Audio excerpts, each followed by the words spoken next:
Merhaba No 309 seyircisi, sevdiğiniz dizi yeni bölümünde nasıl izleniyor? Şimdi sizler için analiz videosunu çekiyorum.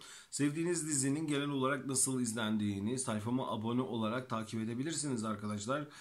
Vallahi arkadaşlar hemen şöyle söyleyeyim. No 309 bildiğiniz üzere haftaya final yapıyor ve bu çok üzünlü bir durum. Çünkü severek izlediğimiz, benim de içerisinde olduğum, yani seyirci kitlesi olarak içerisinde olduğum, severek de izlediğimiz No 309 dizisinde artık finale adım adım yaklaşılıyor ve biz diziyi seven seyirci kitlesi olarak üzgün ve buruz, buruklamak,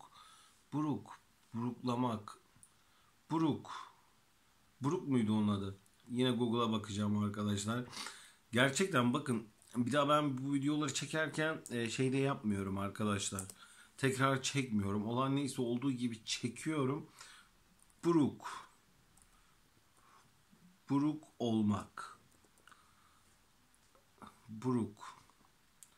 Çünkü ben analizleri, evet burukmuş. Çünkü ben analizleri yaparken arkadaşlar kafam biraz gelgitler oluyor. Bazen konuştuğum kelimelerde yanlış mı söyledim diye hemen Google amcaya bakıyorum. İyi ki Google var bu konuda. Burukluk yaşıyoruz. No 309'un final yapmasına burukluk yaşıyoruz arkadaşlar. Yani tabii ki her dizinin bir başlangıcı ve bitişi var. Peki No 309 yeni bölümünde nasıl izleniyor arkadaşlar? Son bölümünde çektiği seyirci kitlesi oranlarını çekiyor. Yani genel olarak son bölümünde aldığı izlenme oranlarını alıyor diyebilirim. Ha şu var arkadaşlar. Zap yeme oranı son bölümüne göre daha düşük. Yani aldığı izlenme oranlarını bu şekilde giderse son bölümünden daha iyi izlenme alma ihtimali yüksek. Tabi şu an dizi daha devam ediyor. Bittikten sonra genel analiz videosu daha çekeceğim. Onu da seyredebilirsiniz. Şu an No 309 için söyleyeceklerim bu kadar.